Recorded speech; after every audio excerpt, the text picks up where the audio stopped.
शांति। आज 1 अक्टूबर 2025 है। प्यारे बाबा ने हमेशा यही हमें हिदायत दी है, शिक्षा दी है कि हम अपने याद के चार्ट को बढ़ाएं। चाहे बिज़नेस करते हों, धंधा करते हों, चाहे कोई भी कार्य करते हों, उसमें से भी हमें समय निकाल कर प्यारे बाबा को याद करना है और देखना है कि अगर हमारा योग नहीं लग रहा तो उसका कारण क्या है और फिर निवारण भी करना है। बाबा ने आज हम बच्चों को वरदान दिया है, सहन शक्ति द्वारा अविनाशी और मधुर फल प्राप्त करने वाले सर्व के स्नेही भव। बाबा ने हमें सर्व का स्नेही बनने का वरदान दिया। जो सहन शक्ति का प्रयोग करते हैं उन्हें मधुर फल भी मिलता है, अविनाशी फल और अविनाशी प्राप्ति भी होती है।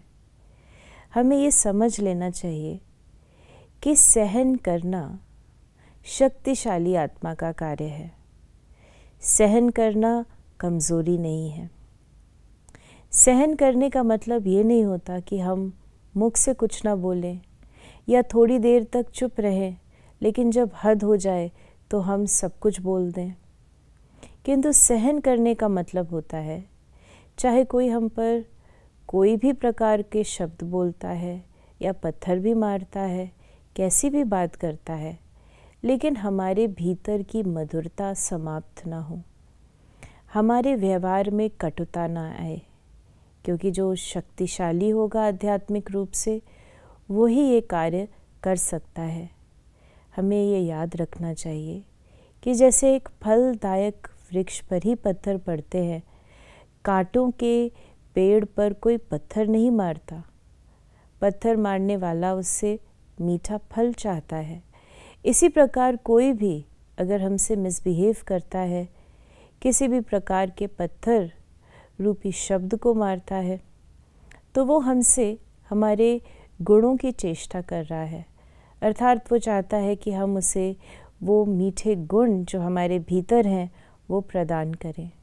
तो जब हमारे अंदर रहम भाव आएगा और ये भाव सदा रहेगा कि हम सेवा कर रहे हैं, ये आत्मा हमसे गुण दान चाहती है, हम कभी उसके परिवर्तन का वेट नहीं करेंगे। कभी ये नहीं सोचेंगे कि हमने 4 बार दिया वो 1 बार दे, क्योंकि हमें पता है कि हम फलदायक मीठे फलों से लदे हुए वृक्ष अर्थात मीठे गुणों से भरे हुए हैं, भरपूर आत्मा है। और जब हम ऐसा कार्य करते हैं तो हमें जो फल की प्राप्ति होती है वो मधुर भी होता है, अविनाशी भी होता है और ये हमें सर्व का स्नेही बनाता है। तो आज जब हम किसी बात को सहन करें तो सहन करने के वास्तविक अर्थ के साथ उसको सहन करें। ओम शांति।